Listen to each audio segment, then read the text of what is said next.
Yeni başlayanlar üçün mənə elə gəlir ki, proqramlaşdırma dillərini spesifik mənimsəmək əvəzinə ümumi olaraq proqramlaşdırma dilləri necə çalışır, web necə çalışır, applicationlar necə çalışır, bunu öyrəndikdən sonra mənim fikrimcə vibe codinqə başlasınlar. Vibe codinqə başladıqdan sonra isə elə AI-ın özünü özlərinin müəllimi etsinlər. Çünki AI artıq onları çox yaxşı tanıyacaq ki, nə cür stildə ondan danışır və ondan soruşacaqsan ki, bunu mənim üçün necə yerinə yetirdin? İndi bunu mənə öyrət, çünki mənim biliklərim yoxdur. Bu cür şəkildə məncə dinamik şəkildə çox ucuz və çox keyfiyyətli, bizim üçün özəl olan bir müəllim özümüzə tapmış ola bilərik. Universitet mütləqdir.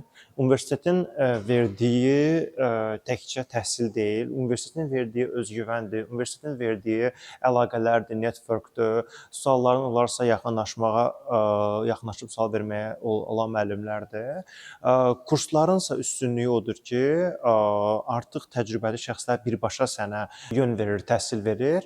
Amma mən dediyim üsul hal-hazırda individual və ən ucuz olan bir üsuldur.